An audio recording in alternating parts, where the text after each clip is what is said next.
Tassa bhagavato arahato samma sambuddhassa.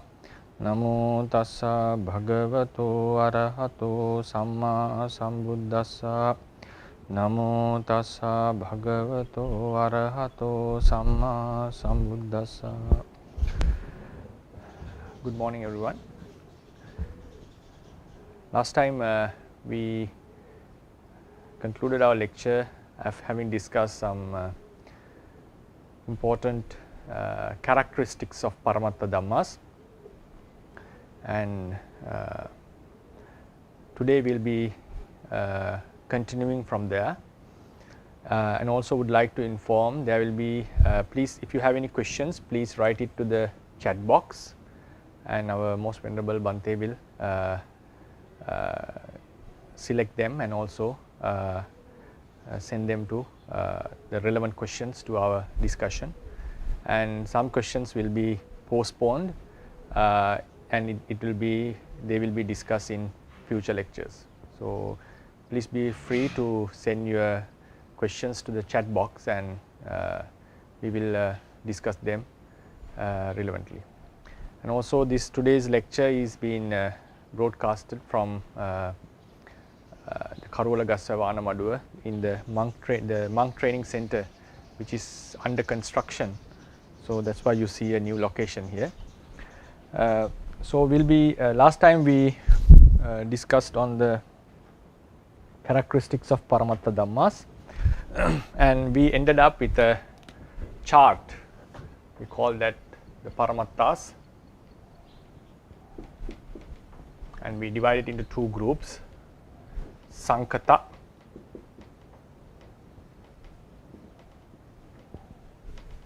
Paramattha and Asankata Paramattha. Then the Sankata Paramattha was listed as 4 Paramattha Dhammas.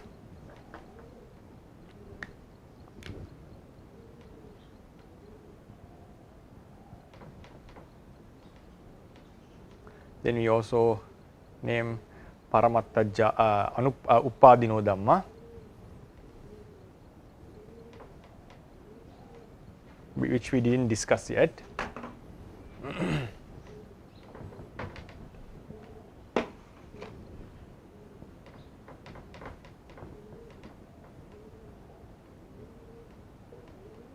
Then we have Paramattha Jatika.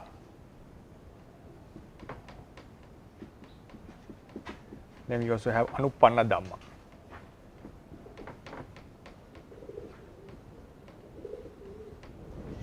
Then with regard to the Asankata Paramattas, we didn't still mention what are these Asankata Paramattas and Sankata Paramattas.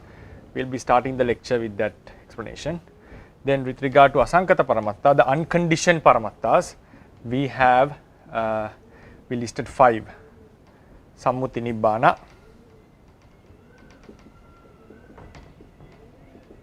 then we have Tadanga Nibbana,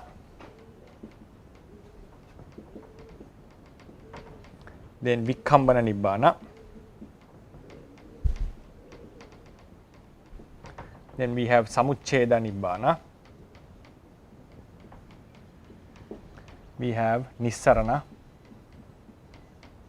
Nibbana. So these were the 5 Asankata Paramattas we discussed last time. And we explained characteristics of Paramattas. Actually, we discussed about the characteristics of Paramattas, which are the what exist in the existence, and the word Paramatta refers to the existing nature of something that exists, and also these Paramattas are predicable. They can be known, some can be inferred, some can be attained, and that is not a hidden reality like aperion discussed by Anaximander in Greek. So it's something that we can observe. It's not a hidden reality, but it becomes hidden because of our synthetic constructions of the concepts. Then we also discussed that there are 4 modes to verify a Paramattha. If you remember, the Parinya Kicca, Pahana Kicca, Bhavana Kicca and Satchikarana Kicca. So, we discuss about 4 modes of verifying Paramattas. Then today we are going to start the lecture with what are the Sankata Paramattas. What does it mean by a Sankata Paramatta? And we also have Asankata Paramatta. So, Sankata Paramatta means if a reality depends on others, on other realities, for its arising, for its existing in generations, and also to remain uneradicated. So, if some reality needs the support of another reality for these arising, existing, remaining uneradicated, so such a reality which gains the support is called Sankata Paramatta. Sankata Paramatta needs the support of other realities. That is the definition for Sankata. It cannot sustain by itself. Sankata Paramattas cannot sustain by itself. So, it always depends on others. On the other hand, Asankata Paramatta contrary refers to realities that do not need such support. So, Asankata Paramattas do not need such support. The best example is Nirvana. Nirvana does exist according to the Buddhist traditions, and it does not need any support of any other reality, and it does not arise even. If something to be called Asankata Paramatta, a characteristic is it does not arise. Because according to the Theravadians, some Buddhist sects have different opinions on this, but according to the Theravadians, if something arises, arising means coming into existence from non-existence. It was not there before and it has come into the existence, and it passes away and vanishes completely, fully vanishes. So, if something comes into existence from non-existence, it cannot happen by itself. Because arising means coming into existence, means coming, it's like it becomes present, its qualities get manifest. There was a Buddhist sect who considered that the reality which arises already existed in a different form, different manner, and arising means a certain manifestation. This is called Sarvastivadins. They considered the realities existed before, and coming into the present moments is just a transformation of its state. But is it, Siale, the sound is okay? The sound is okay? Can you hear me? Actually, it's not so good. Not so good. Okay. So is it like it's broken? It doesn't go smoothly, is it? The sound is not broken, but the screen is not so clear. Okay. So, but you can hear my voice, right? Yes. Unbroken, undisturbed, right? Okay. Our team will try to adjust the screen. They are working on it. I'll just continue with the lecture. Sorry for the interruption, because we are in a new location. This is a little bit rural area in Sri Lanka. So it's a monastery that is under construction, a monk training center that we are going to build in Sri Lanka. So sorry for the inconveniences. So this I was talking about a different Buddhist sect who advocated that the reality coming into the present moment is just a manifestation of it already existed. But according to the Theravadians, a reality which arises did not exist before. It comes into the existence suddenly. For that it has to gain the support from another reality. And most of the cases, in almost all the cases, another reality has to exist prior to this reality. Something has to exist prior to this reality. So this is like the reality, another reality exists. If I make it more clear, another reality, if you talk this a reality, another reality exists. Maybe it is already existing, or it has already existed and passed away. Whatever it is, the support of a reality is necessary for this. Support of a reality. Then this is a new reality. It depends on this. Depends on this means without this, this won't arise. Wouldn't have arisen. So there is only one. If someone has studied Abhidhamma already, one may have a question, because we know 4 types of rupas. I'll just be telling for the. This is if someone has studied Abhidhamma, they may have a question on this. There is chitta always arises because of the previous chitta. And there are 4 types of rupas: kammaja rupa, chittaja rupa, uttaja rupa, and aharaja rupas. So kammaja rupas arise because of a past kamma. Uttaja rupa arises because of an already existing uttaja rupa. Then aharaja rupa arises because of tejo. Uttaja rupa arises because of a tejo which is already existing, has arisen and existing, persisting. And aharaja rupa arises because of a oja, a certain kind of a rupa which is already existing, has arisen and existing. Only thing is chittaja rupas. Chittaja rupas are the mind born matter, we call mind born matter. They arise together with the chitta, the same time with the chitta. But for them to arise also, according to the Theravadians, there should be an already existing kammaja rupa generation. So the prior cause is necessary for each and every conditioned reality. So the condition, so then this reality and this reality is 2 things. The supported reality and the supporting reality are not the same. It is it's a very basic fundamental in the tradition. The cause and the effect cannot be the same. If it is so, what does it mean? If the cause and the effect is the same, effect can arise by itself. Effect can sustain by itself. So conditioned realities means it always depends on others. So it is a certain kind of a weak reality, we call. It is a weak reality. Then we come into, this is the explanation of Sankata Paramattas. It's the conditioned realities. Asankata Paramattas do not need this support. For example, if we give some examples for the Sankata Paramattas, for instance, the eye consciousness, that consciousness which arises in the eye, on the eye actually, consciousness which arises on the eye, depending on the eye. So this consciousness would not occur, unless the eye is there. The eye consciousness, the seeing, eye consciousness means the act of seeing.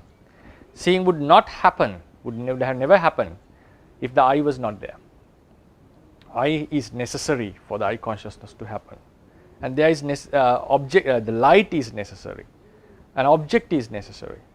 So what does it mean? What does it imply? The eye consciousness, which is a reality, needs the support of other realities. The eye, the object, the light, and so forth.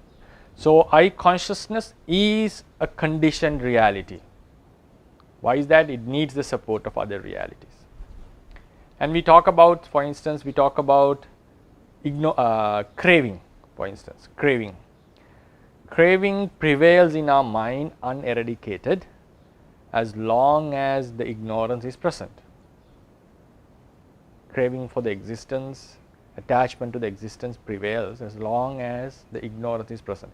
So craving greatly depends on ignorance. So likewise, if something needs the support of another reality, that is a Sankata reality.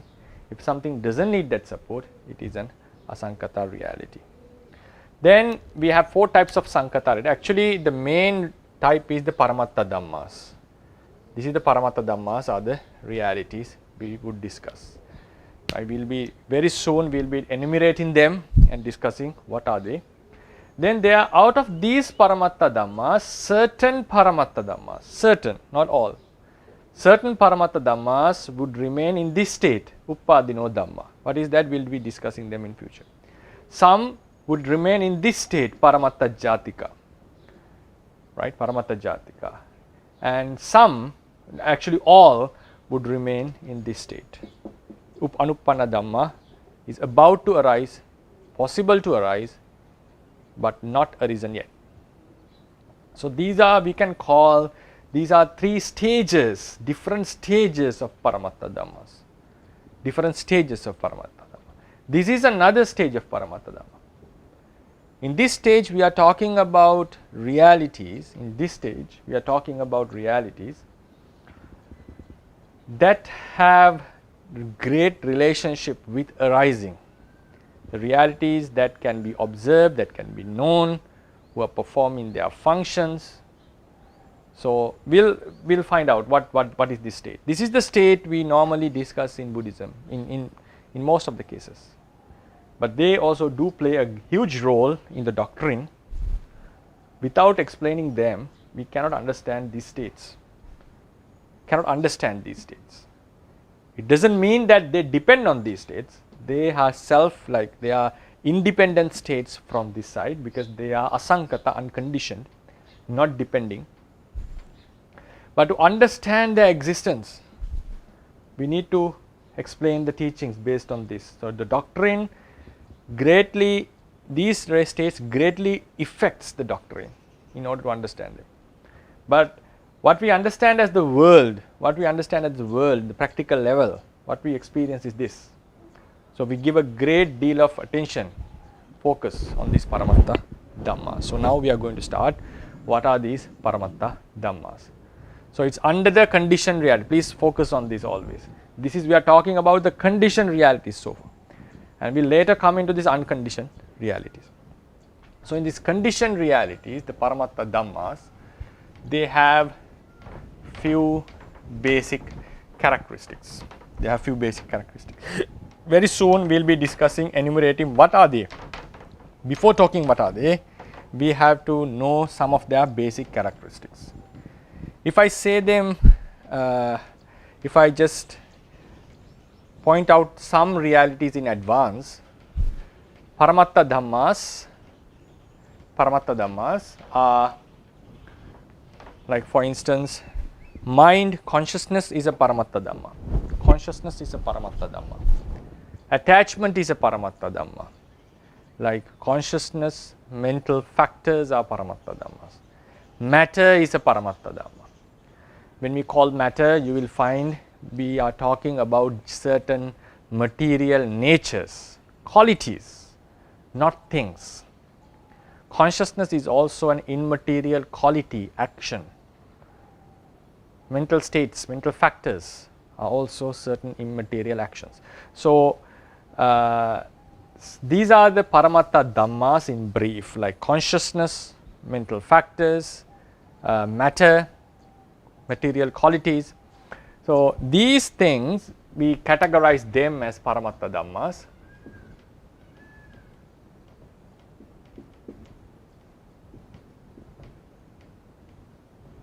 Paramatta Dhammas. One of the important qualities of Paramatta Dhammas is they arise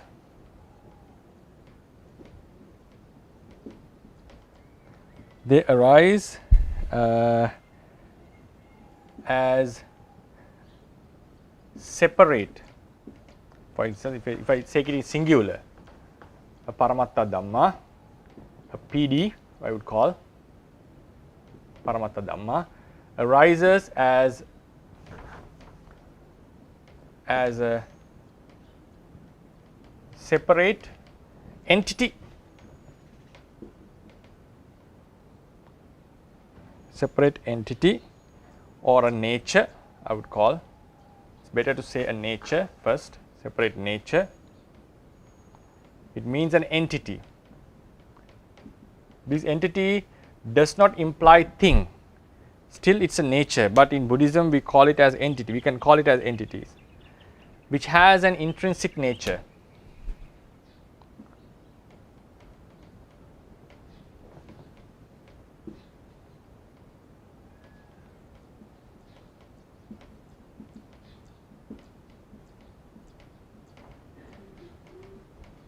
intrinsic nature, but together with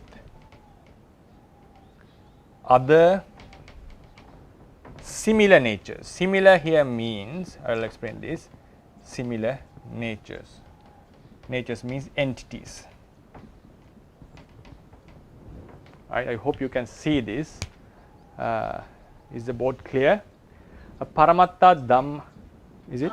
Andy, Can you see? it's so bright. It's so bright. So bright you cannot see, is it? Or will be, they will be adjusting this. How is it now?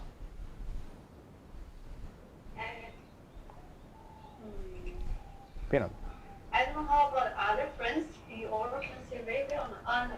Now it's okay. It's okay, right? It's a little bit okay. Little bit okay. Okay. So I'll read out the things. A Paramatta Dhamma arises. It arises as a separate nature. Right? It arises as a separate nature or an entity, and has an intrinsic nature. It has its own intrinsic nature. So this is arising as a separate entity is a one quality. Then has an intrinsic nature is another very important quality. Right? It has its own intrinsic nature, but not alone, together with other intrinsic nature, similar intrinsic together with other similar natures. Together with other similar natures. So we have 3 points on here. So it arises as a separate nature.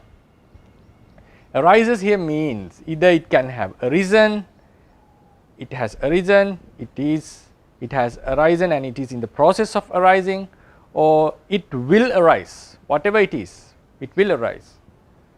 So that is called a Paramatta Dhamma. It's connected with the nature of arising.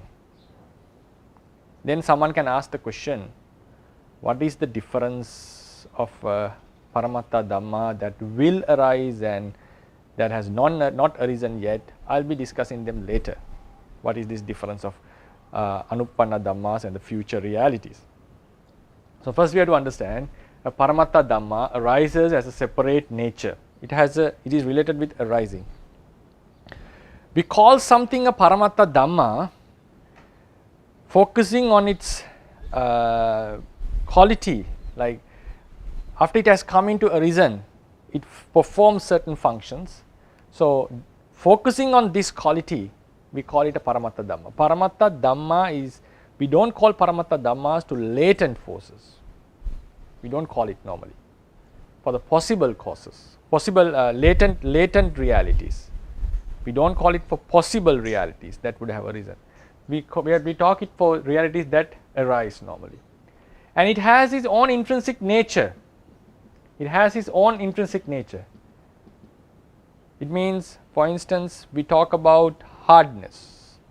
According to the Theravadians, hardness suddenly arises and passes away. I forgot to tell something, that it is like the virtual reality. If you have studied some particle physics, there is a reality called virtual reality. Virtual reality suddenly pop up out of nothing and disappears. Suddenly comes out of nothing. So the existing nature of Paramatta Dhammas, according to the Theravadians, is similar to virtual reality. It suddenly pops up and disappears. Suddenly comes up and disappears, but not out of nothing, depending on other causes.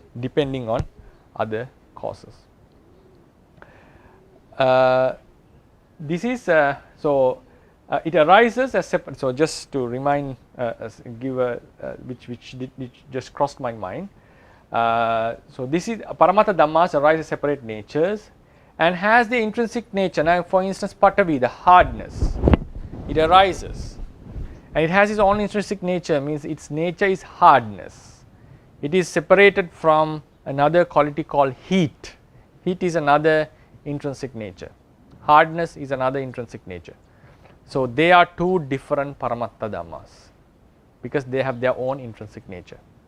Then they arise together with similar natures, other similar natures. Similar here doesn't imply not similarity in the intrinsic nature. It doesn't mean that hardness is associated by another hardness. Here similarity means they are together with natures, they are together now. Reality is an intrinsic nature, it is together with some other intrinsic natures of different characteristics.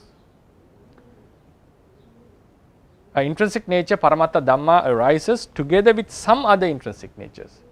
What does it mean by similar here? Similar means they also have their intrinsic nature. They also have their intrinsic nature. In the quality of having an intrinsic nature, they are similar. This similarity doesn't mean hardness is associated with hardness. Hardness associates a heat which is also an intrinsic nature. So, Paramatta Dhammas arise in clusters. I think we remember this we discussed in the first lecture, very first lecture. No Paramatta Dhammas exist alone, no conditioned reality exists alone. Unconditioned realities do exist like nirvana, but the conditioned reality always arise in clusters, not alone, they arise in clusters. So, what does it mean? Clusters means they are together with some other similar natures. Similar means the other natures also have intrinsic qualities. So, hardness, it has its own intrinsic nature, it is always associated with a certain heat which is also intrinsic nature. So, they are associating each other. So, they also associate cohesion, the pushing nature, bolting nature. So, they arise in clusters and they have their own intrinsic natures and they arise as separate entities. So, when we want to call them as Paramatta Dhammas, we have to focus on their arising quality. So, then another important aspect to discuss, a sub point, is that now someone would think now consciousness is the nature of knowing an object, focusing an object. Consciousness focuses on a certain object having separated it from others. I think we discussed on this point, having separated it from others. And it arises together with mental factors like consciousness. When it arises, we call it chitta. It arises with cetasika, like many cetasikas together. Each and every cetasika has its own intrinsic nature, like lobha attaching, dosa is disliking the object, so forth. But there is a mixture, how they mix together. Chitta is focusing on an object. So, they are different from each other in terms of intrinsic natures. So, therefore, we call this a cluster of Paramatta Dhammas, not a one Paramatta Dhamma, it is a cluster of Paramatta Dhammas. Then how about another chitta which arises together with cetasikas? Another chitta arises and passes away. So, this chitta also has the nature of focusing an object. These also have the nature of focusing an object.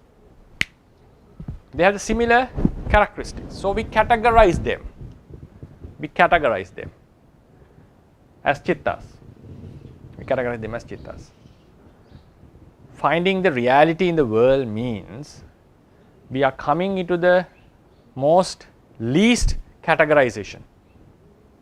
That is the list of realities. If we want to list down the realities, which even in science, we want to list down the realities, the components of this world, we have to find out the least come to the least categorization. So, we can categorize things in categories. So, we can say this is what the world is made out of. The same way, so they have their own intrinsic nature, they are similar, we call them under chitta, under the group of chitta. Same to the cetasikas and so forth. So, one can ask a question, are these two chittas are same reality? This is another possible question.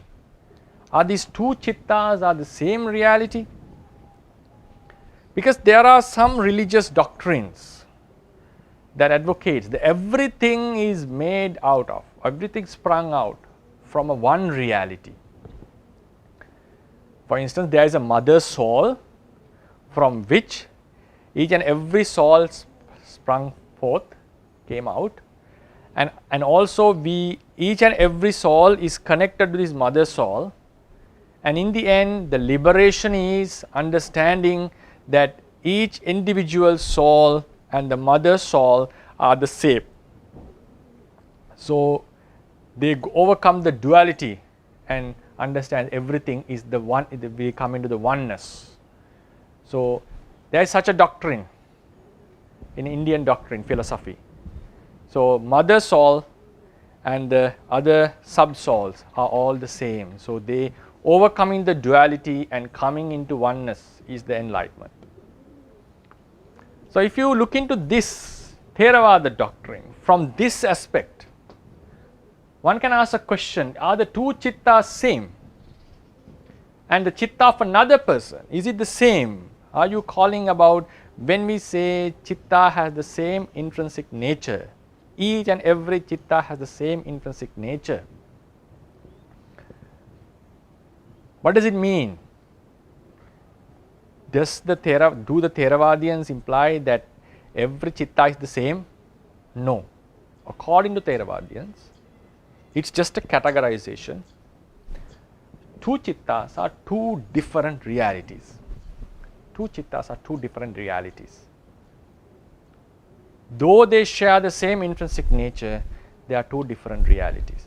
So what is the criterion to decide why they are two different chittas, different realities? Based on their arising. Based on their arising. This has a different arising. This has a different arising. Their arising is different.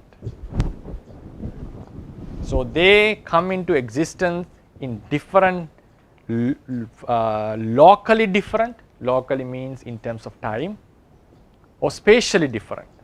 Like a chitta arises here, another person's chitta arises in another body. So spatially they are different.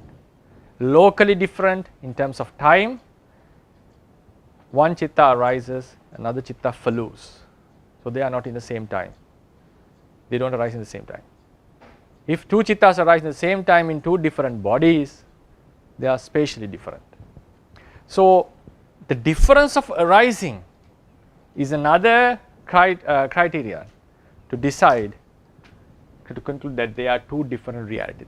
In terms of categorization, which is based on the characteristic, intrinsic nature, they are fall into the same category, but they are two different realities. So this is the first fundamental that I would like to discuss. They arise in separate natures, as separate entities, and they have their own intrinsic nature, and they arise together with some other intrinsic nature. Then these Paramatta Dhammas,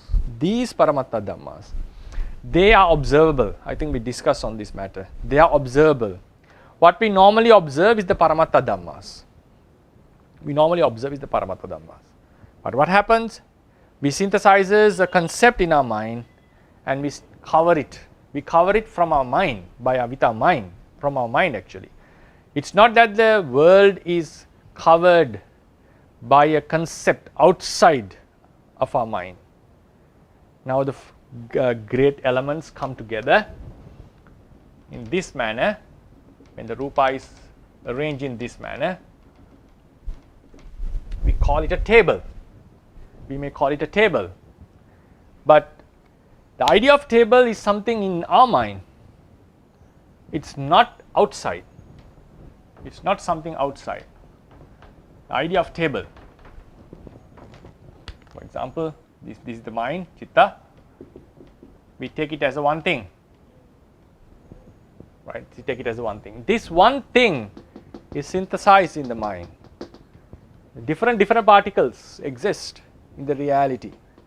So concept is not something outside, it's something inside our mind. Inside doesn't mean concept arises here. It is how the mind considered about these realities. And for that concept also, for your further information, there are two types of concepts. the mind takes these realities as a one thing. That one thing, the one object the mind focuses is called Attapanyati. We normally call Attapanyati.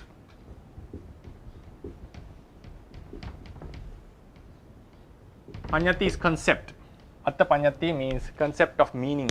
Meaning doesn't mean like a name. It means the idea of oneness. The norm that we call it, this is according to this is a one thing. One thing which has these qualities, like which you can keep something upon, which has two legs and so forth. These are the details of this Attapanyati. And then we also have another Panyati called Nama Panyati.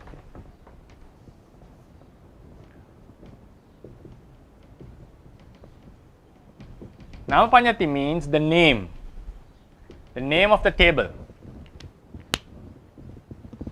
Nama Panyati means the name, what we apply to this, sorry.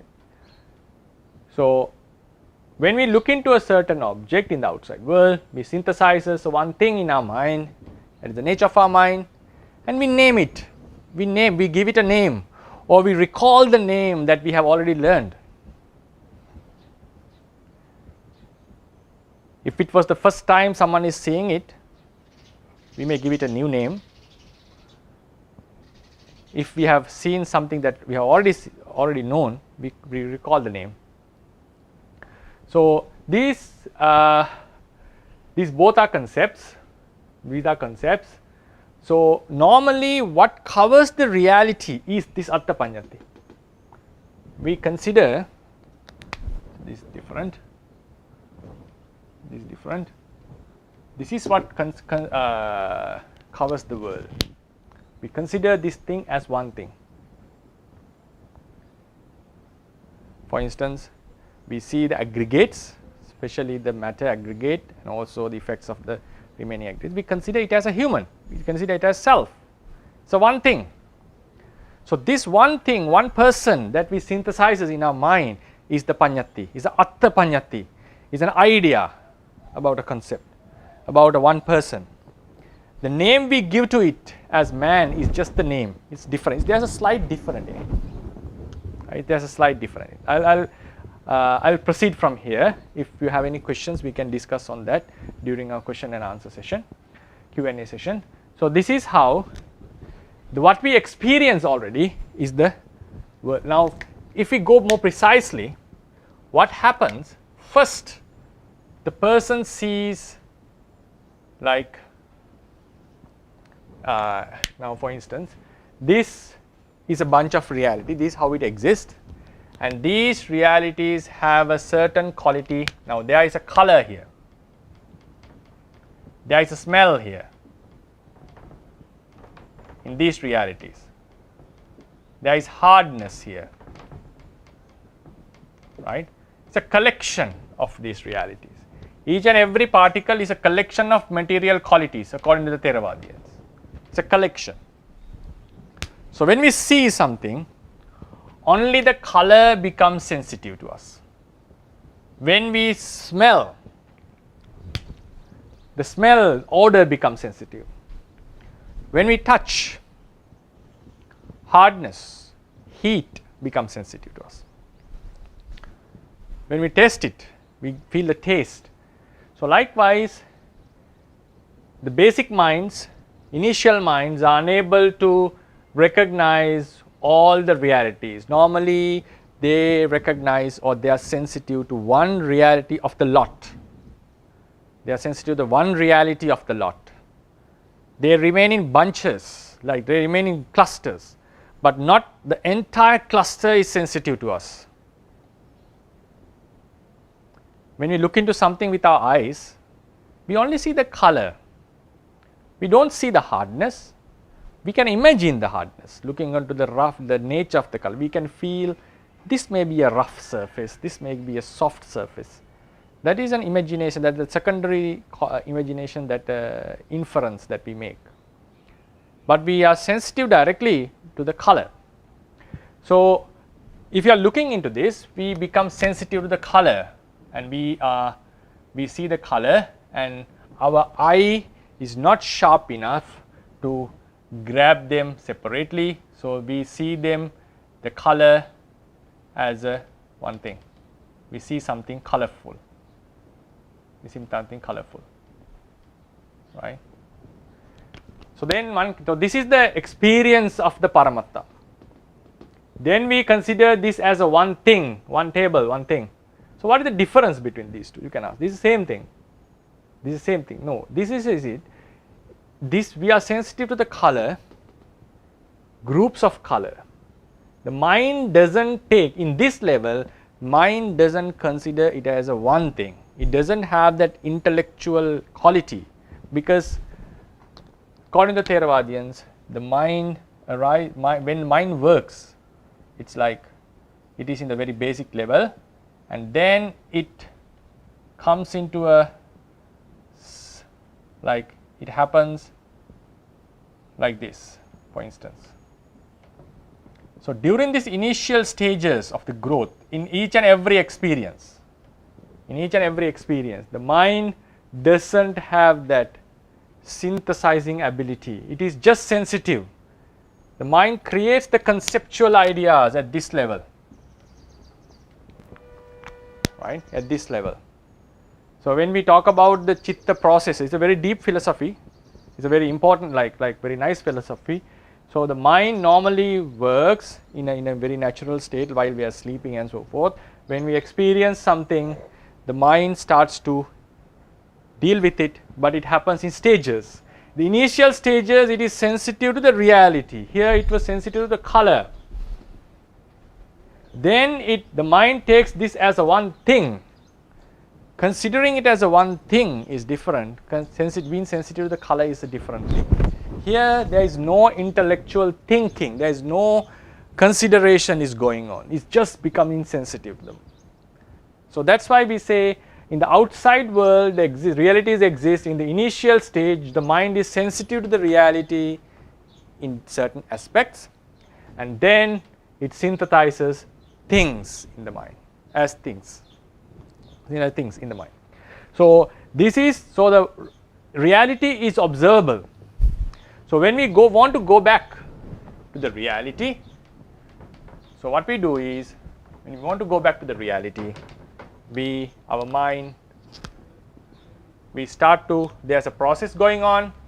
This is called, we can call it meditation or proper thinking, and then we consider this as color, or in some instances we consider this as a bunch of realities, right? So these are the levels, the wisdom, that we overcome the concept and come back to the reality. So we are sensitive to the reality. It can be observed. In the initial state, automatically our mind is sensitive to the reality. Later stages, if we investigate clearly, we can be sensitive to the reality. But in between, normally it's covered with a concept. Right? So the reality in Theravada Buddhism is an observable thing, and it is not something hidden, and it is not covered by concept. The mind covers it with a concept. So the final point that I'll be discussing today is also an important aspect of Paramattha Dhammas. Now, realities remain in the world. Mind is sensitive to them in the initial stages. The mind synthesizes something and covers it. And when we go back, intellectually analyzing them, we can experience the reality. Right? This is also the reality. This is also sensitive to the reality. Right? This is the conceptual period. Right? So in this process, one time we sensitive to the thing, and one time we are sensitive to the name. Right? So this is how ideas are constructed. So now when we now we also say, now when we want to go back to understand the reality, that is very important. When we want to go back to understand the reality, this is a very initial stage. Not much wisdom is working here. Now the considerations have come, mostly wrong considerations.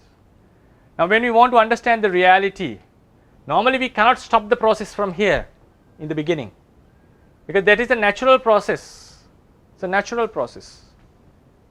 So when we want to go back to understand this, what we have to do is we have to start from here, because naturally we cannot stop here. This is a process going on. So what we do is we have to start from here, and we start to analyze what we have seen. This is called analysis. Analysis in the Theravada tradition. So when we analyze, when we start to analyze, during this analysis, the thing that cannot be divided any further is called a reality. That is another aspect. A reality in the intellectual analysis. If we are analyzing, what we analyze is a concept, not the name. Okay, name refers to a thing. Now if we think this thing, we start to analyze this, intellectually analyzing it. This is a table, for instance. What is this table? This is made out of wood. Table is made out of wood. So if you focus on wood, it's just a bunch of wood. There is no table. Why is that? Why can't we say because of these separate wood, like separate wood, a table is created? No. If so, if the wood is the table, whatever casual bundle of wood should be the table. I shall repeat it again. If the wood itself is the table, whatever casual bundle of wood should be called the table. That the same wood we can arrange in a different manner in the space, and we may call it a chair. The same wood. So it shows that the wood doesn't have the quality to be called a table. So then what is a table? Table is an idea we synthesize in our mind, looking into the way wood is arranged.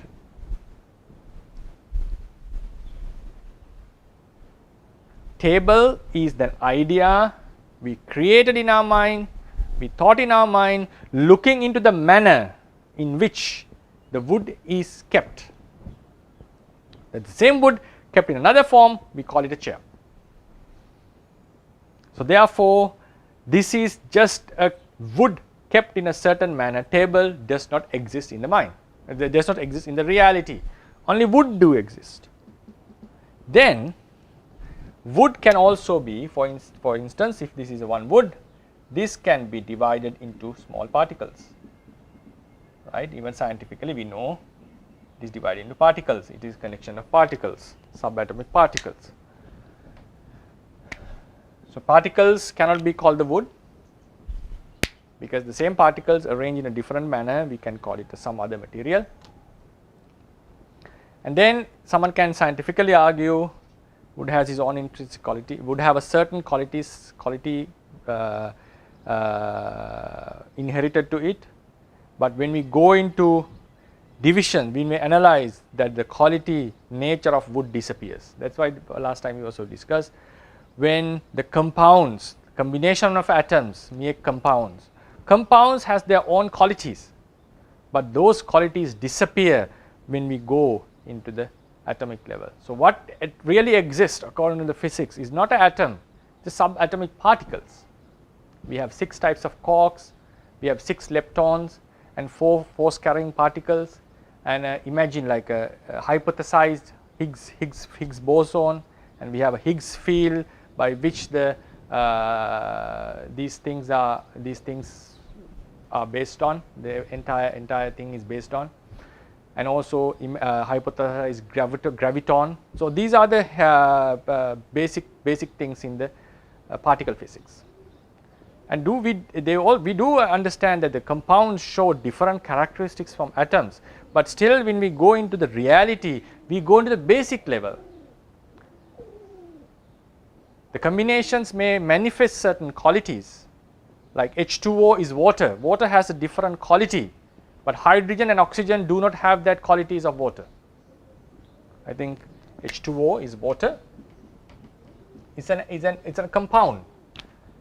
So water molecules, they may have different characteristics. We can experience it, but hydrogen and oxygen separately do not have these qualities. So likewise, wood may have a different quality, like unique quality, but when we go into the subatomic world, such qualities disappear. So in this process, the atom or the last particle, we don't call it atom in Theravada aspect. There can be lots of questions on this, but that has to be discussed in the matter Rupa chapter. We are just talking about how to understand the reality. So we come into a smallest particle, smallest in the sense of unable to be reduced any further physically irreducible particle, this tiniest particle. In Theravada tradition, we call it Rupakalapa, for instance. Cluster of rupas.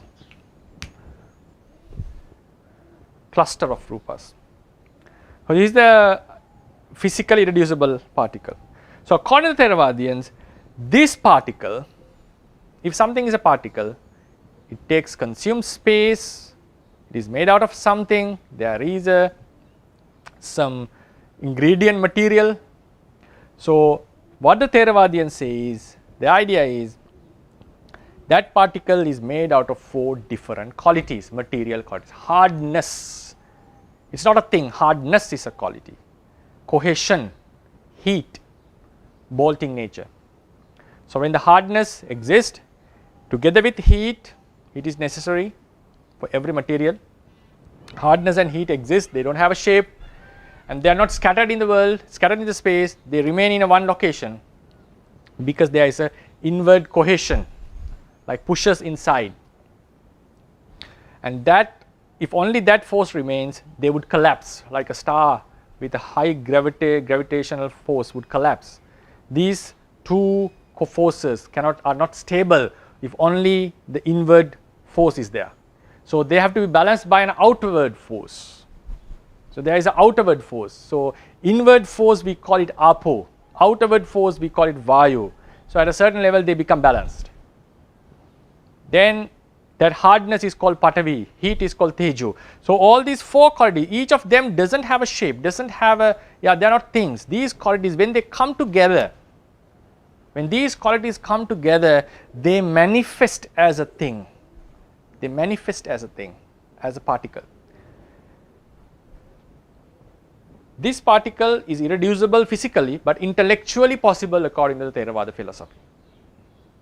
So they come into 4 great qualities, we call it 4 great qualities, because they are found abundantly in the world.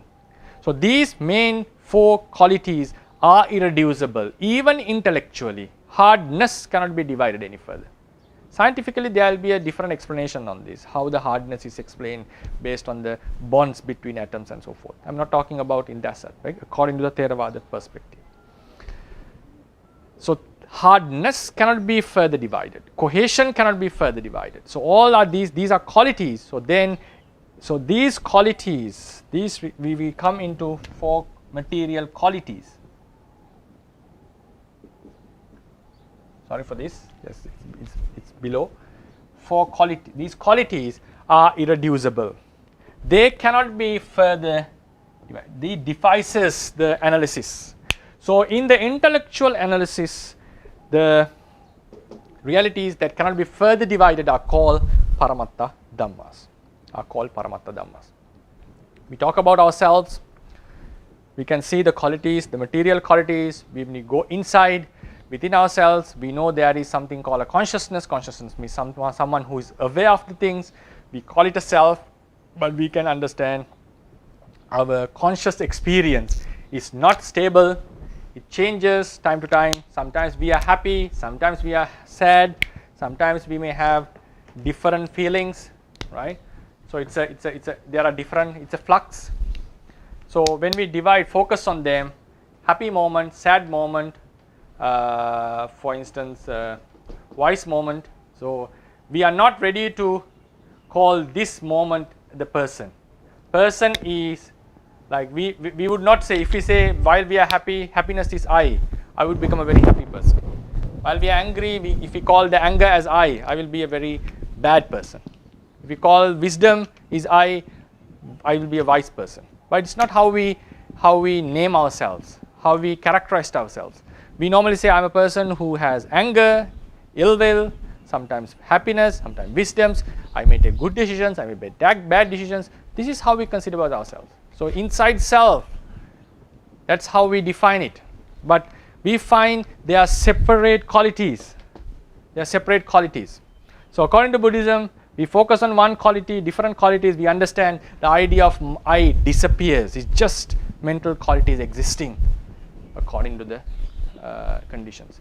So in this analysis, what we find in the end is mental factors, emotions, consciousness, which focuses on an object. Consciousness cannot be divided anymore. Mental factors cannot be divided anymore. They are just qualities. So to conclude the lecture, in the intellectual analysis, the furthermost thing that defies us any further analysis, which cannot brought under intellectual analysis any further, which cannot be divided into components any further, is an ultimate reality. So we discussed about few qualities of ultimate realities. First is it is connected with arising. It has its own intrinsic nature. It arises together with some other intrinsic natures. That is the first fundamental we discussed.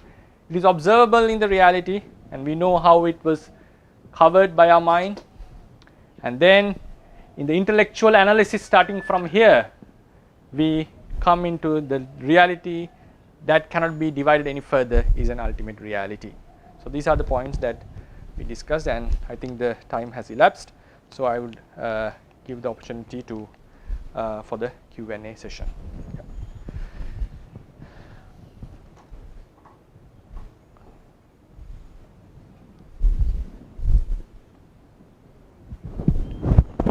So unless any questions, come to the chat box.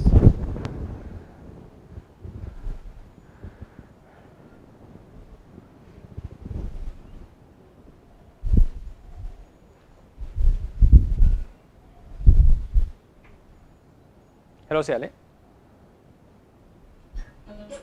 Yeah, now. There's no any question in the chat room. Okay, right. So if anyone is willing to ask questions. Yes, but maybe yes. have a few questions. Yes, Dr. Ryan. Yeah. So the first question is about the classification of Paramatma. So here you give the so you have four categories: Paramatma Dhamma, Upadino Dhamma, Paramatma Jatika, and Anupatta Dhamma. So we know that from the Dhammatika we have one Dika, which is the classification of Dhamma into Upanna Dhamma, Anupanna Dhamma, and Upadino Dhamma. So the question is, in the categorization that you gave us, is the Upadino Dhamma and Anupanna Dhamma, are they the same as the categories in the classification in the Dika? So that is the first question. And the other one is then what about the Paramatma Dhamma and Paramatma Jatika?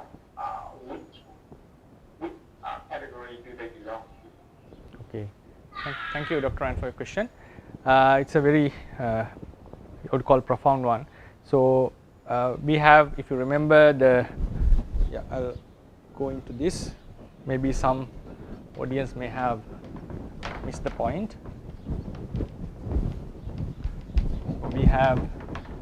We already wrote that we have Paramatta, Sankata Paramatta.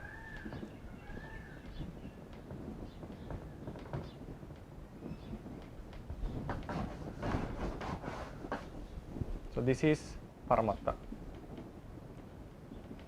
and we have asankata paramatta. In this we have paramatta Dhamma, then we have uppadino Dhamma, then we have paramatta Jatika, then we have anupanna Dhamma. Right, anupanna Dhamma. The question is, this will be, I think some students, some audience may not understand this, because Dr. Ryan is asking about some information found in Dhamma Sangani. We have Matika, categorization of realities. In one categorization, we find Uppanna Dhamma, Anupanna Dhamma, and Uppadino Dhamma. These are three categorizations. We normally say in Dhamma Sangani we categorize the ultimate realities. So what does it mean? So is it these Anupanna Dhamma and Uppadino Dhamma are the same? That is the question. So this Uppadino Dhamma and this Uppadino Dhamma are identical. They are the same. They are the same. But the thing is, I'll be dedicating maybe one lecture for this, like what is the difference of these realities and the anagata reality, the future realities? There is a slight difference in them. So in some places they have been equalized to future realities. Some places they are said as not as future realities. So in this context, Uppadino Dhamma, according to Dhamma Sangani commentary, as explained here, is a future reality.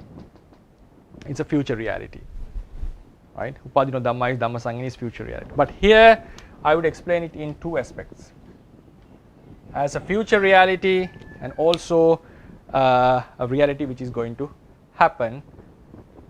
There will be a slight difference on future and the other aspect. We'll be discussing on that. But generally saying, this second aspect is not very common in the Buddhist teachings. The future, considering it as a future reality, is what is common.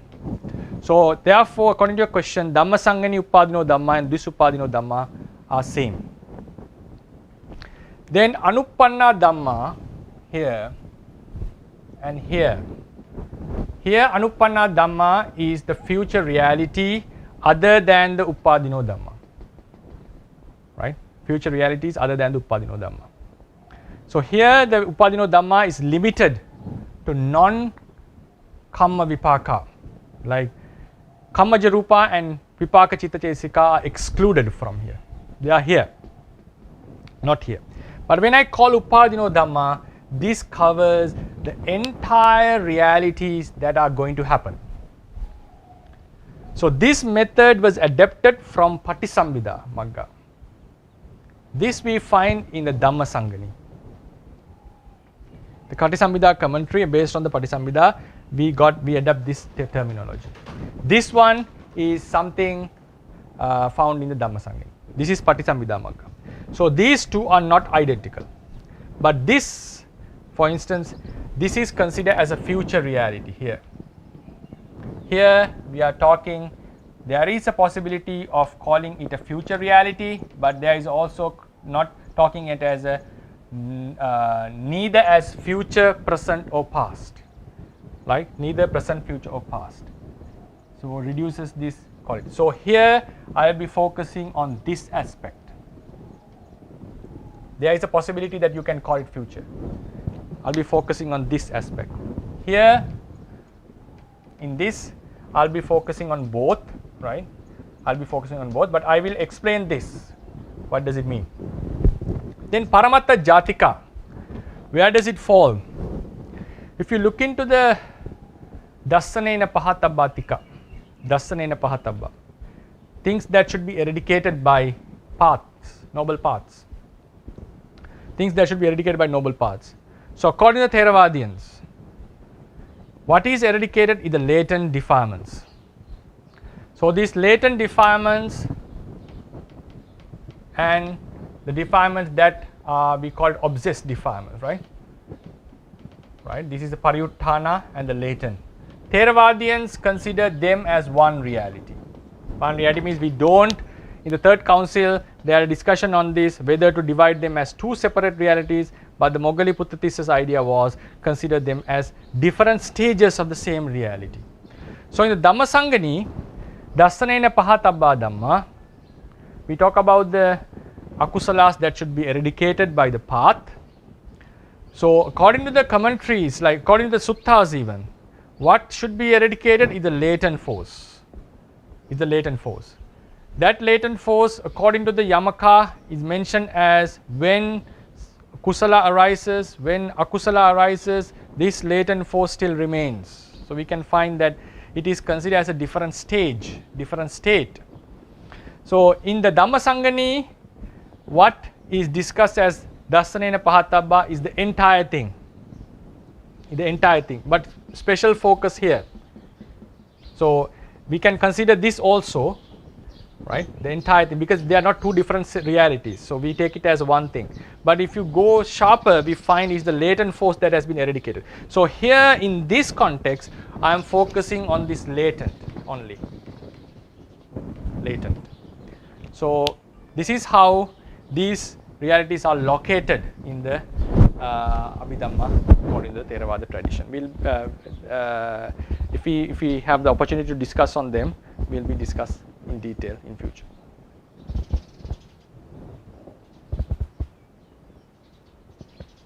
Any? Oh, okay, David. And also, I have like a follow-up question. Yes, Dr. Ryan. Yes, Dr. Ryan. Yeah. Okay. Yes. So also about the Paramattha Jatika. Yes. So Paramattha Jatika is very Latent stages of certain forces. Yes. In this particular case, the different state, the Vipassana Dhamma. Yeah. And then, can we categorize? Can we put this Paramattha Jatika. in the into? I beg your pardon, it's not clear. We also have that kind of. I didn't, the most important part was not missing, Dr. Ryan. Sorry for that. Can we categorize them? Yeah. So it's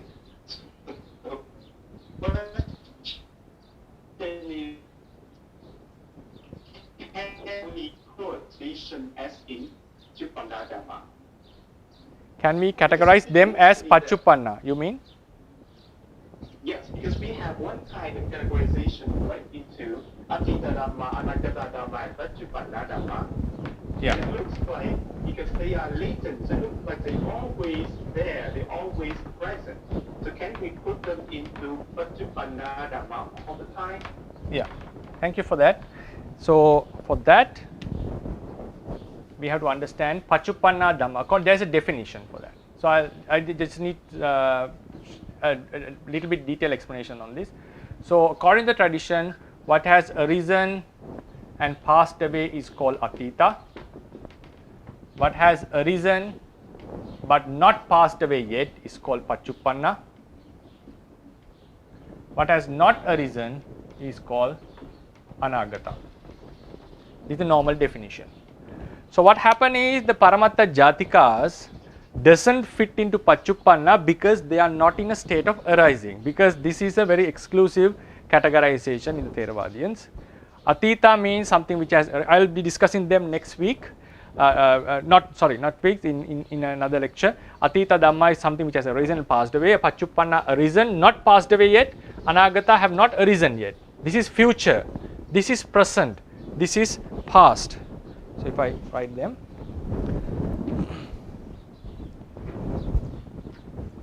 yeah. This is past, this is present, and this is future. So the question is, what Dr. Ryan is asking, how about the latent forces? Latent forces. Aren't they Paccuppanna? They are present. Yes, they are present. So why do we don't call them Paccuppanna directly? Because they are not in the state of arising, but they are present. So therefore we have another explanation on this.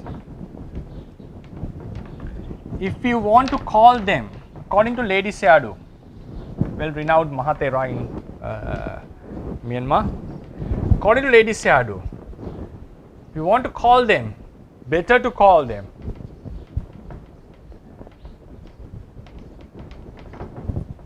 Paccuppanna. Better to call them Paccuppanna because they do exist all the time, but we don't call them direct Paccuppanna. According to Theravadians, Atita Anagata Paccuppanna is related to arising, always related to arising. Which has arisen and passed away is Atita, which has arisen not passed away is Paccuppanna, which has not arisen is Anagata. And there is another word. Now this, for your further information, we have like Anagata and Paccuppanna. Anagata and Paccuppanna. We have two other different words. Anagata Samanya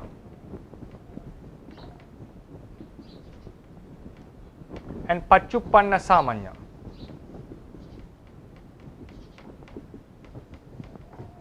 Paccuppanna Samanya. Samanya means generally we can call it. So in that categorization, these realities can be called Paccuppanna Samanya, not Paccuppanna. As you said, latent defilements are better to said as Paccuppanna Samanya. Why is that? We call Paccuppanna related to arising. So Lady Sayadaw suggests, if you want to, it's better not to call them Anagata because they are still present. We should better to call them Paccuppanna, as you said. But as the definition is like very clearly mentioned in the Theravadians, he doesn't have the ability to coin it as Paccuppanna. So we give a name called Paccuppanna Samanya. And also this Anagata Samanya, now for instance, the non-arisen realities, what we are talking, we'll be discussing on this, fall into this Anagata Samanya. So as your question comes, yes, you are correct, they can be called Paccuppanna, but since there's a specific definition for Paccuppanna, we end up in Paccuppanna Samanya. Thank you, but I still have two more questions, but if you will give me somebody else. Someone has sent a question, Doctor. So shall we give him a chance? Okay. From Robin John, we see something as table because of the. Yes. Yes. I'm Jill.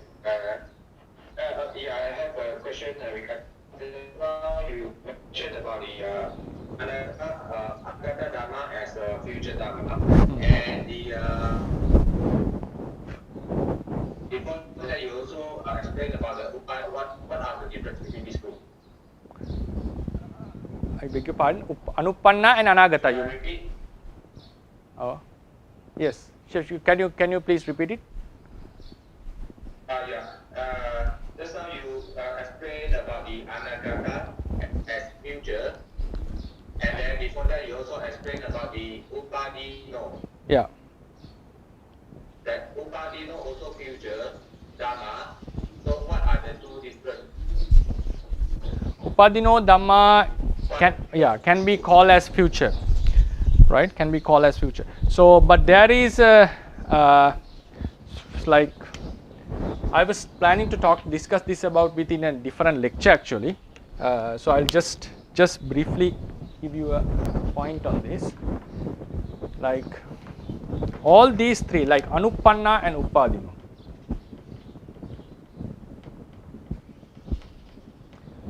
we are talking now. For instance, we are living here now. Now for instance, now this is, if the karma has come forth to give result, this has not arisen yet. Upadino Dhamma, we have a specific definition actually. Upadino Dhamma means not all the results that can happen in future. Results of the karmas that got the opportunity to give results. There is a specific term for that. Upadino Dhamma means results of the karmas that have gained the opportunity to give results. We have done ample of karma in the past. Only the karmas that gain the opportunity can give a result. In some cases, the karma gains the opportunity, but the results has not yet given. Like someone is going to die, he remembers the past karma, he is about to be born in a good or bad destination, but he has not died yet. So during that phase, he is remembering the karma, he is about to be born, but not dead yet, so the result have not come up. So during that stage, for example, now the karma is close to death, karma has come forth, but not given the result yet. It will give. So this result which is going to happen because of this karma which has got the opportunity is called upadino. It's called upadino. So when we think about this future, in the future it would arise and pass away. You focus on this aspect, it's a future reality. But here we talk about a possibility. This can be changed even. You can change this if possible. Some cannot be same, some can be changed. So focusing on this possibility of this karma is possible to arise. This result is possible to arise. So here we have a possibility of this. So when you focus on this possibility, it's repeating. When you focus on this possibility, okay, mute when you focus on this possibility, we don't call it future. So that's why I mentioned Upadino Dhamma in the text have been discussed focusing on this point. Like when it comes to arising that moment, right, focusing on that qualities, from here we call it a future reality. From here we focus on here. It has not arisen yet, but it will come and pass away. So it's the future.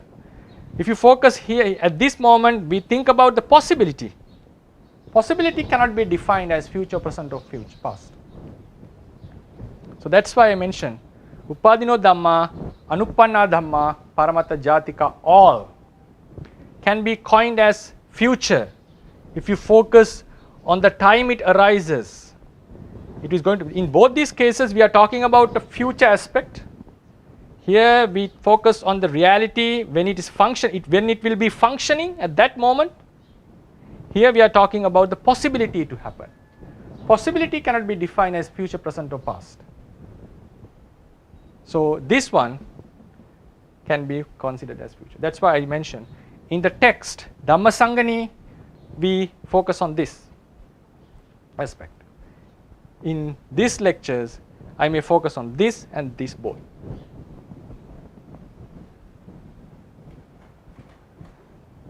Is it clear?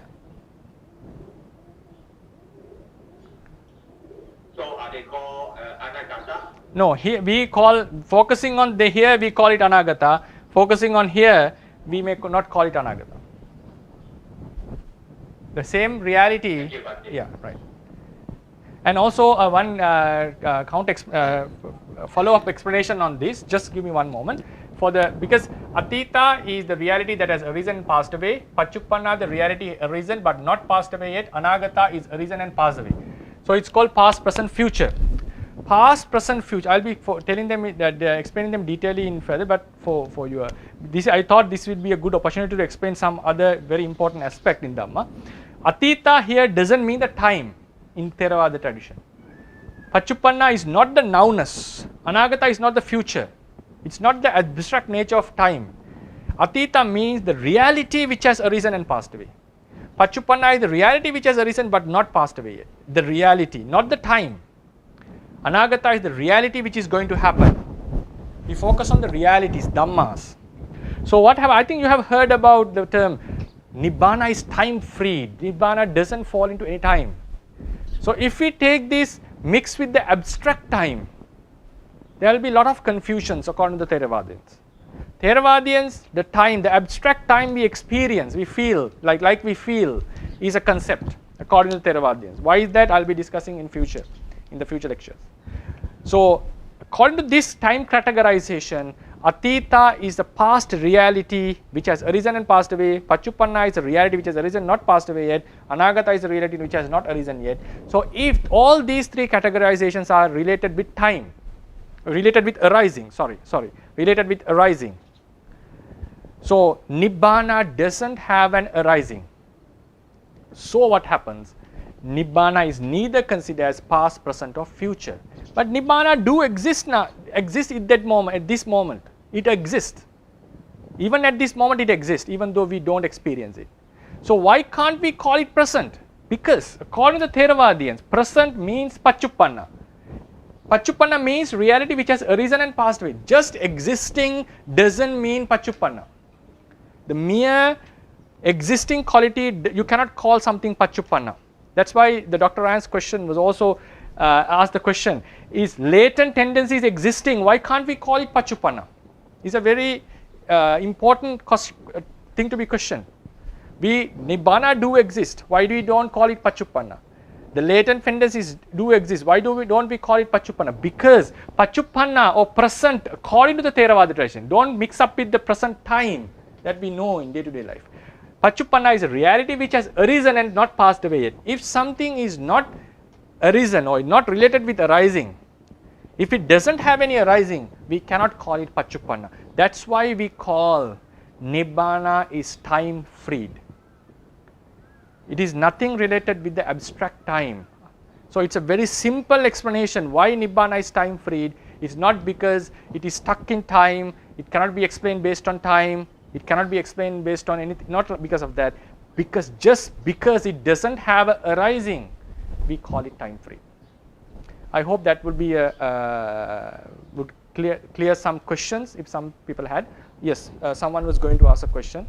Please go ahead. Bhante, Yeah. this is Madam Kaya. Okay. May I ask you a very simple-minded question? Yes. You spent 2 lectures to discuss about the physics of the particles. Yeah. And how they form, and there's certain forces. I beg your pardon, the connection was gone. Ahine signal pressure.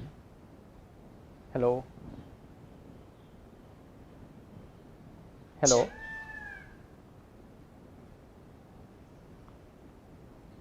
Hello.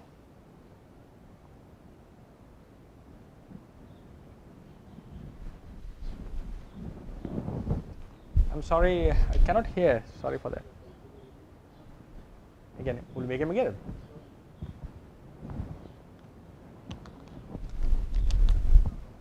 Out. I talk about it.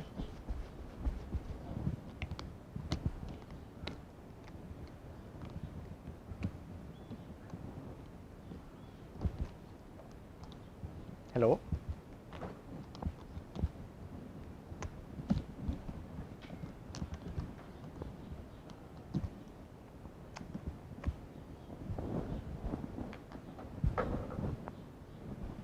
Pinad video.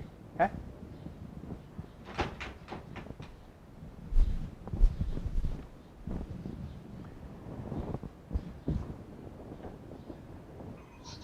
Hello. That's okay. I will ask later. Thank you. Oh, sorry for that. I think now I got the connection.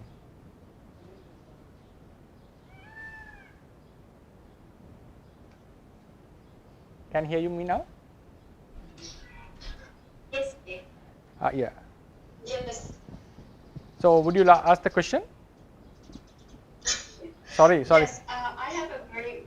That's Yeah. okay. I have a very simple-minded question. Okay. You spent 2 lectures to discuss and arrive at the small particles. Can I ask you what is the significance of spending time to discuss to get to the conclusion that we are made of tiny particles combined, I guess what you were trying to arrive at is anatta, right?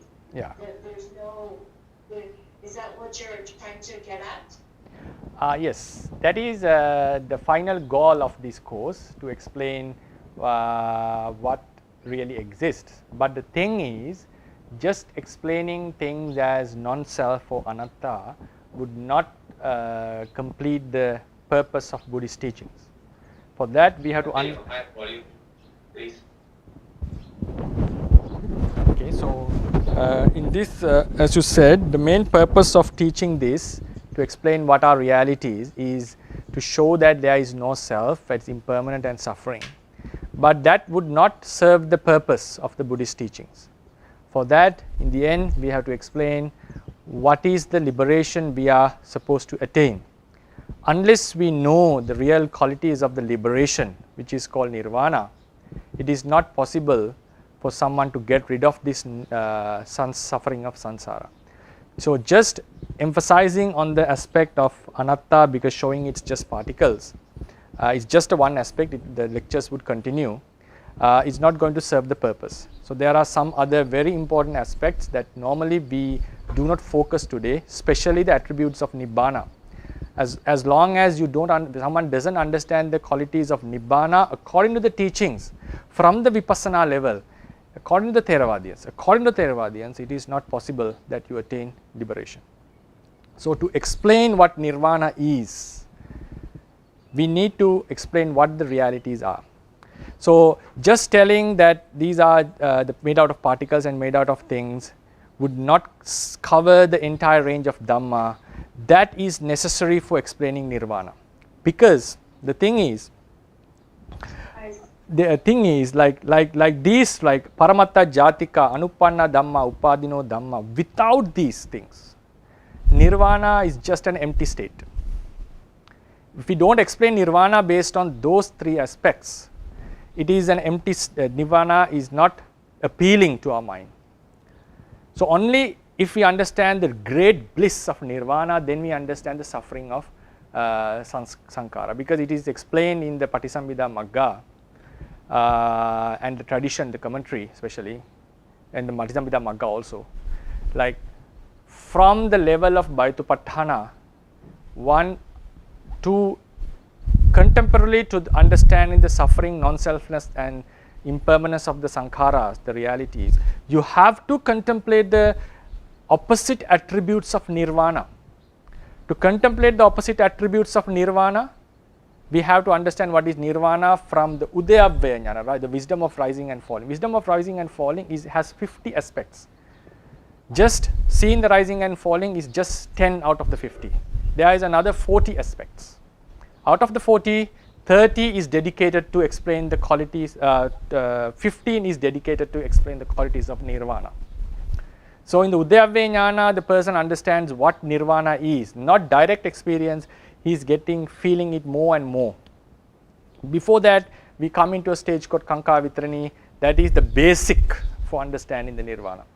For that, before going into that, we have to explain what nirvana is theoretically.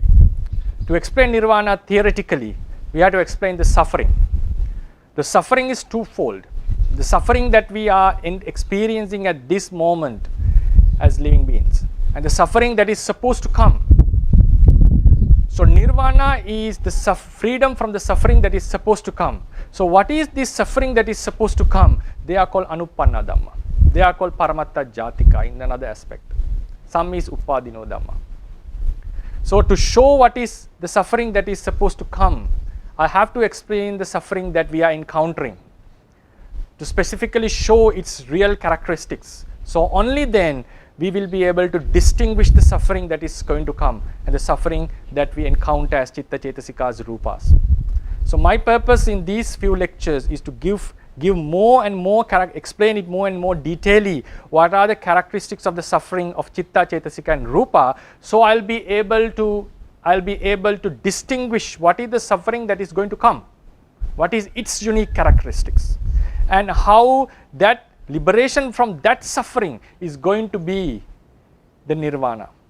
And that nirvana, knowledge of nirvana, and that knowledge of suffering has to come would help us to understand the Kanka Vitarana Visuddhi, the basic experience, the basic practical knowledge of Nirvana, then the knowledge of rising and falling, which makes us more closer to understand the Nirvana, and which enables us to contemplate the good qualities of Nirvana from Bhaitupatthana, Adinava, Nibbida, and one day to experience Nirvana with the Maggacitta. So that was my organization. Thank you so much, Bhante. May I ask a follow-up question? Yes, yeah. So when you say that the table has some particles that are similar to our bodies, the human body, does that mean the organizational structure of a human and the whole the consciousness and the body of a human complex, the complexity of it, and the complexity and the consciousness of a tree, the table that it represents, does that mean it's karma? That what is the force that creates the body of the human and the consciousness of a human, and then what is the force that, or other forces that create the tree? I'm sorry if this is a stupid question. No, it's a. I would call it not a simple question. I would call it a very advanced question, right? So which needs a lot of basic, lot more knowledge to explain. Just giving a brief answer for that, as you asked the question. Karma is a very basic force for animate living beings, because according to Buddhism, trees are not living beings. They don't have locomotion. And okay, how to define life according to Buddhism? This is something in a further lecture, actually, in a future lecture. How to define a life in Buddhism? Something which is created by karma. And the most important aspects of life is nama and rupa, consciousness and body, conscious and mental factors connected with taken as consciousness, and the material. Nama and rupa are the basic components of life, but created means initiated by karma force. If there is no karma, it's not a life. If life is not produced by karma, it's not. We don't consider as a life. So, in two lives, in two existences, there are most of the existences, nama and rupa both exist, but in very special cases, there can be only nama or only rupa because of special cases. So, but the very basic of every life is it is produced by karma. So, when we come into trees, they are just material stuff.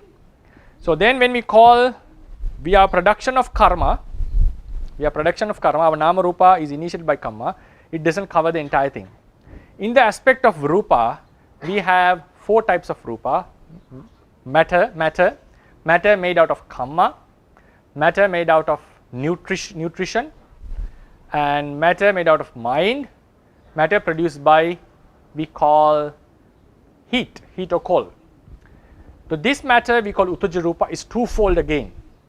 The matter which is caused by the environmental conditions which would support our life, which is necessary for our life to sustain, and the matter which we gain from our parents. So that matter is the core essence of our life. Core essence. That matter cannot, according to Buddhism, cannot sustain unless there is a karma support. It's like there are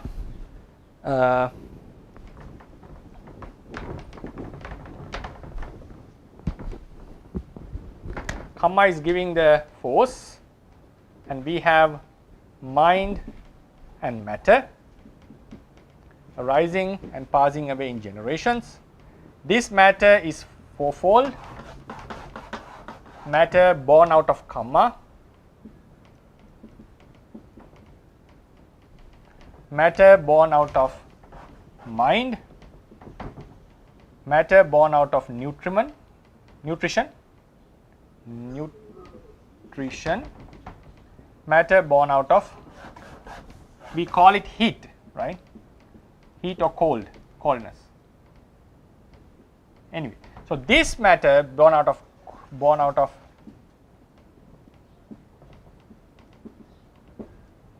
is twofold. Born due to environmental conditions and from parents. this from parents is what is the core of our life. But according to Buddhism, this form from parents, this is what is the core essence. That's why we have all the hereditary aspects from parents and so forth. But it needs the support of environmental conditions. That's why we sustain. We cannot live in extreme cold or extreme heat. So this is it, right? Then we need the nutrition support. We know that without which we cannot sustain. Our mind also supports. That's, you can see when our mind is good and bad, it affects the body. And also good mind state would help us to live long and so forth. And also for our movements, mind is necessary. Then this karma, matter born out of karma, is also necessary, especially for this form from parents for sustain. So karma is producing matter which would support the rupa that we gain from our parents. Then, and also the karma may directly support, not only in this way, may directly also support for this matter. And karma produces mind, the initial mind, and the mind works in a stream. Not all mind is a production of karma, and that mind is also necessary for this pair. But in trees or in other animate things, what we find is matter born out of heat. Just matter born out of heat doesn't, it's just a way of saying. So these two matter are from parent trees. Parent trees means the trees from which it grew, and then the environment, right? And also there is a environment. So this environmental is again twofold. The food we gain from environment and the weather conditions. So this nutrition and this food, how the nutrition born matter and the food particles helping is explained in different ways in Buddhist teachings. So therefore, in trees with this environmental, we have fertilizer, water, sunlight and all are supportive. Then number 2 is the from parent trees. So these aspects are missing in trees, and this mind aspect is missing. We can find only these aspects. So therefore, we call trees as non-living things. We shall be discussing them. If we happen to talk about the rupa, we'll be discussing them in late detail. Thank you, Bhante. Thank you very much. Okay, sadhu, sadhu. And yes, Andy, yeah. Andy, sorry, there's still 2 questions in the chat box. Huh? 2 questions you mean? There still has in the So chat box. I will see them and shall answer them next week, because the time has passed, I think. It's already 9:46. Yeah, Yeah, sure. 50 minutes we have taken. So I will put it in the Yeah. Viber group. Yeah, please Okay? put in the Viber group. I'll Okay. go through it. Okay. So thank you for listening, and I hope you got a somewhat clear understanding about what we discussed so far. So the lecture of Paramatta will continue, and with this merit, we wish may the Buddha Sasana may prevail long, so we can learn this Dhamma and practice this Dhamma, not only for us, for also for future generations. So sadhu, sadhu, sadhu. Buddha Sasanang Chirantithatu, Buddha Sasanang Chirantithatu, Buddha Sasanang Chirantithatu, sadhu, sadhu, sadhu.